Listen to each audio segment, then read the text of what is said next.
신약성경 187쪽 사도행전 오늘 첫 시간 1장 1절부터 14절까지입니다. 신약성경 187쪽 사도행전 1장 1절부터 14절까지 한 절씩 저와 여러분이 교독하겠습니다. 데오빌로요, 내가 먼저 쓴 글에는 무릇 예수께서 행하시며 가르치시기를 시작하심부터 그가 택하신 사도들에게 성령으로 명하시고 성천하신 날까지의 일을 기록하였노라. 그가 고난받으신 후에 또한 그들에게 확실한 많은 증거로 친히 살아계심을 나타내사 40일 동안 그들에게 보이시며 하나님 나라의 일을 말씀하시니라. 분부하 이르시되 예루살렘을 떠나지 말고 내게서 들은 바 아버지께서 약속하신 것을 기다리라. 요한은 물로 세례를 베풀었으나 너희는 몇 날이 못 되어 성령으로 세례를 받으리라 하셨느니라. 그들이 모였을 때 예수께 여쭈어 이르되 주께서 이스라엘 나라를 회복하심이 이때니까 하니 이르시되 때와 시기는 아버지께서 자기의 권한에 두셨으니 너희가 알 바 아니요 오직 성령이 너희에게 임하시면 너희가 권능을 받고 예루살렘과 온 유대와 사마리아와 땅끝까지 이르러 내 증인이 되리라 하시니라. 이 말씀을 마치시고 그들이 보는데 올려져 가시니 구름이 그를 가리어 보이지 않게 하더라. 올라가실 때 제자들이 자세히 하늘을 쳐다보고 있는데 흰옷 입은 두 사람이 그들 곁에 서서 이르되 갈릴리 사람들아 어찌하여 서서 하늘을 쳐다보느냐.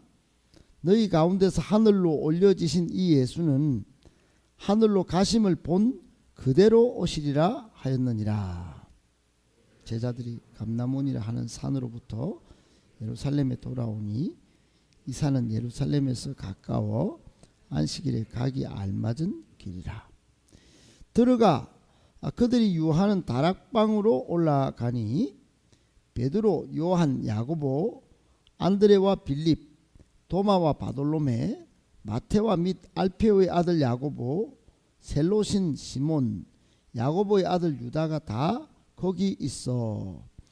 여자들과 예수의 어머니 마리아와 예수의 아우들과 더불어 마음을 같이하여 오로지 기도에 힘쓰더라. 아멘. 할렐루야. 하나님께서 이 신년 2022년도에 여러분의 삶에 또 영혼에 큰 복 주시고 은혜 주시기를 원합니다. 아울러 오늘부터 시작되는 우리 수련을 앞둔 특별 새벽기도회 가운데 은혜 주셔서 우리 이번 수련회 여러 영적인 공격과 또 압박과 또 이 코로나 상황 속에서 치르는 수련회만큼 정말 순조롭게 성령께서 수련회 주관하시고 또 우리는 또 기도하고 우리 청소년 청년들은 큰 은혜 받는 수련회가 되기를 예수님의 이름으로 축복합니다. 오늘부터 특별히 사도행전 이제 약 석 달 동안 우리가 살펴보게 될 것입니다. 여러분, 사도행전은 역사가이면서 직업은 의사인 누가라고 하는 분이 누가복음 속편으로 쓴 책인데 그게 성경이 되었습니다. 영어로는 액츠, 활동들인데 예수님의 활동, 성령님의 활동, 사도들의 활동, 이 활동이 쭉 적혀져 있는 기록된 역사서입니다. 역사서. 신약 성경에 딱 한 권 있는 역사서입니다. 구약에는 역사서가 12권 있는데 신약 성경은 딱 한 권인데 무려 28장에 걸쳐서 이런 역사적인 기록을 남긴 책, 이게 사도행전입니다. 특별히 사도행전은 오순절날 예수님 부활하시고 오순절날 성령님이 마가의 다락방에, 오늘 본문 끝에 나오는 마가의 다락방에 임재하시면서 이제 성령님께서 사도들과 제자들에게 성령 충만으로 성령의 세례를 베풀면서 시작됩니다. 그래서 이름하여 성령행전이라고도 하고, 또 이 성령의 강력한 기름 부으심 가운데 이제 제자들이 흩어져서 교회를 세우는 그런 일을 하고, 복음을 전파하는 그런 일이 본격적으로 시작되면서 교회 행전이라고 하고 또 복음 행전이라고도 일컫기도 합니다. 그래서 이 사도행전을 통해서 성령의 역사, 또 교회의 역사, 초기 교회의 첫 이 교회가 어떻게 세워지고 또 어떻게 복음이 전해지는지를 살펴보기에 가장 근본의 책이기도 하고 우리에게 도전이 되는 책이기도 하기에, 오늘날 교회가 약해지고 또 성령 하나님을 섬기지 않는 이 세태에 꼭 읽어보고 꼭 묵상해보고 도전받아야 할 책이 바로 사도행전입니다. 그런 의미에서 2022년 우리에게 창립 40주년 교회가 새로워지고 또 새롭게 시작해야 할 이 점에 딱 알맞는 책이라고 말씀드릴 수가 있죠.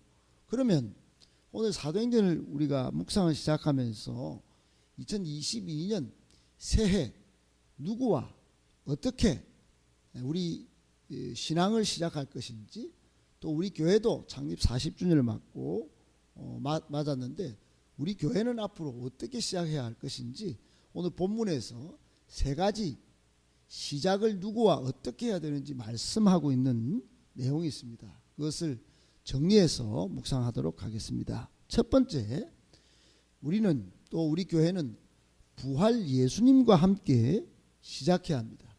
여러분, 어제도 시작에 대한 이야기를 했는데 시작은 그 자체로 굉장히 중요합니다. 시작은 시작하면서 이미 끝을 향해서 갑니다. 교회나 인생이나 마지막이 있습니다.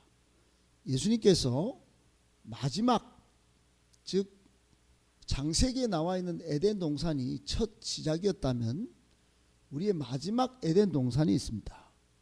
거기에 입성하기까지 우리의 신앙은 계속적인 싸움이요 또 신앙의 여정이라고 볼 수 있는데, 여러분 사도행전 이것도 시작이 있습니다. 그 시작이 어디로부터 시작됐냐? 여기 사도행전이 시작이 아니고 사실은 누가복음이 먼저 시작되어 있어요. 그래서 오늘 1절에도 이 사도행전을 누가가 써서 헌정하면서 먼저 쓴 글에는 그렇게 시작합니다. 먼저 쓴 글이 있음을 알리기도 한 내용이지만은 먼저 쓴 글에 등장하는 이 예수님이 오늘 이야기의 주인공이다 하는 것을 밝히 드러낼 목적으로 먼저 쓴 글을 언급한 것입니다. 먼저 쓴 글은 누가복음인데 거기에 먼저 쓴 글에는 누가 등장하는가 봤더니 1절에 예수님이 등장합니다. 예수님이 등장하면서 예수님은 세 가지 사역을 하셨는데, 처음에는 행하시며 실제 삶으로 하나님 나라를 보여주셨어요. 그리고 가르치셨습니다. 예수님은 하나님 나라를 가르치셨어요. 그리고 실제로 이제 고치시고 귀신을 쫓아내는 사역들을 하셨습니다. 어떻든 그 이야기를 지금 1절부터 누가가 사도행전을 시작하면서 예수님을 보여주신 겁니다. 그리고 2절에 보면 이걸 시작하면서부터 특별히 예수님께서 하신 일이 뭐냐면 2절에 택하신 사도들, 즉 12명, 예수님께서 온 인류 몇십억에게 다 직접 찾아가셔서 복음을 전하지 않고 사도들을 12명 뽑아가지고 복음을 전하기 시작한 이야기를 하셨어요. 예수님은 12명을 뽑아서 성령으로 명령을 하시고 십자가에 달리셨다가 부활하신 후에 승천하시기까지 이 땅에 계셨어요. 그리고는 12명 제자들에게 복음 전파의 명령을 위임하시고는 깨끗하게 하늘로 가셨어요. 그러면 복음이 끝날 줄 알았는데 오히려 예수님이 가시고 난 이후 오순절 성령 강림의 역사가 있고 나서부터 복음이 엄청나게 기독교를 온 세계의 어떤 종교로 만드는 역사가 일어난 것입니다. 여러분, 오늘 3절에도 언급된 바와 같이 예수님은 직접 몸으로 보이시고 또 가르치시고 또 제자를 세워서 복음 사역을 위임하시고 이것부터 쭉 하신 이후에 십자가에 달리시고 또 부활하셔서 친히 40일 동안 그 12명 제자들에게 다 나타나셔서 하나님 나라의 말씀을 다 가르치십니다. 여기서부터 교회가 시작되고 여기서부터 온 세계 방방곡곡에 복음이 전해지는 역사가 일어난 것입니다. 사랑하는 여러분, 모든 일 또 교회 일은 예수님을 떠나서 진행되는 것은 옳지 않습니다. 새해 여러분이 사도행전을 쭉 읽으면서 부활 예수님과 함께 가고 부활 예수님으로부터 시작되어야 하나님 나라 확장이 올바르게 이루어진다 생각하고 우리 인생도 그럴 때 옳게 쓰임 받는다는 생각을 꼭 가지셔야 합니다. 2022년 새해 여러분 부활하신 다시 사신 예수님과 함께 시작하시고 늘 동행하시기를 예수님의 이름으로 축복합니다. 아멘. 두 번째, 성령님의 인도를 받으며 시작해야 합니다. 여러분 매 순간이 우리는 성령님이 우리 인생의 주인공 주도권을 지시고 성령님께 모든 것들을 상의하고 물으며 시작해야 합니다. 오늘 사도행전은 오순절 성령 강림 이후에 사도들로 통하여 복음이 전해지고 교회가 세워졌다라고 말씀드렸는데 오늘 시작이 4절에 이렇게 시작되어 있습니다. 예수님께서 얘들아 약속하신 것을 기다려야 돼. 아버지 하나님께서 약속하신 요엘서 말씀이 있지? 반드시 성령 강림이 있을 거야. 그리고 기다리라는 말씀을 주셨습니다. 여러분 얼마나 조급했겠습니까? 제자들은. 예수님은 승천하실 준비를 하고 계시고 서슬푸른 로마의 칼날은 눈앞에 있고 야 큰일 났다 이거. 우리가 도망치든지 몰래 복음을 전하든지 이제 예수님 없이 어떻게 해야 되겠나 그러고 있는데 예수님은 기다리라고 하신 것입니다. 여기서 기다리라고 하는 것은 성령님이죠. 성령님, 구약에서 예언된 성령님을 기다리라는 것이에요. 그리고는 5절에 예수님께서 요한은 물로 세례를 베풀었지만 성령 세례를 받을 것이다. 그런 말씀을 분명하게 하셨는데 제자들은 그만 착각을 했어요. 6절에 보니까 아이고 이스라엘 나라를 회복하실 때가 지금인가 보다. 그 나라를 기다리라는 겁다. 그러고 착각하고 있는데 질문했는데 예수님은 때와 시기는 중요한 게 아니야. 그 환경 조건 따지지 말고 시간도 따지지 말고 지금은 성령님이 중요해. 성령님이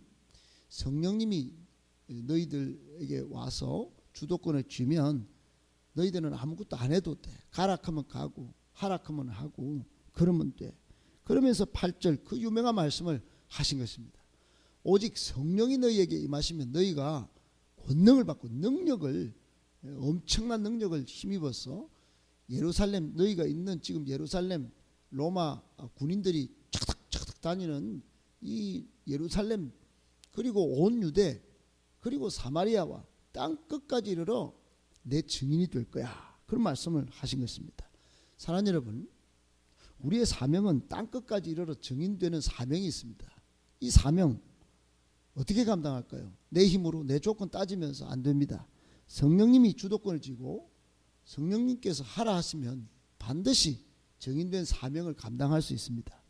성령님의 인도를 받을 때 우리는 정말로 겁없이 담대하게 하나님의 복음을 전하고 교회를 확장시키며 온 세계 하나님 나라 일을 할 수가 있습니다.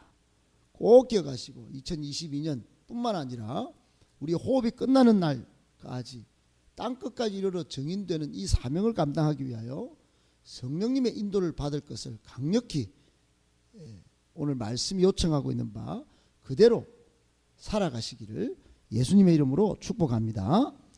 아멘. 마지막 세 번째, 우리는 교회 공동체와 함께 시작해야 합니다. 여러분, 우리 신앙생활은 혼자 할 수 없습니다. 신앙생활은 반드시 영적인 동지들과 함께 감당해야 합니다.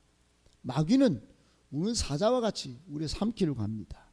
한 명이 공격당하면 엄청 힘듭니다. 같이 기도하고 중보해줘야 마땅합니다. 세상 일도 마찬가지입니다. 사랑하는 여러분, 오늘 사도행전은 성령 행전이고 성령 받은 제자들이 교회를 세우는 교회 행전입니다.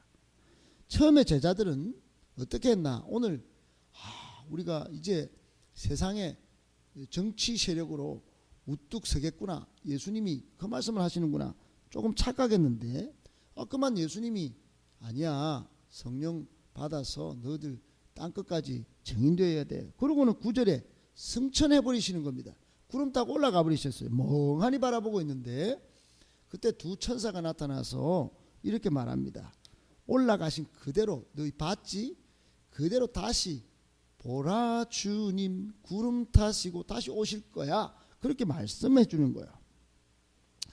그리고는 그 천사의 말을 듣고 돌아와서 이제 12제자인 한 명인 마가의 다락방에 올라갑니다. 아마 마가는 부자였던 것 같아요. 120명이 들어갈 방이 있었으니까요.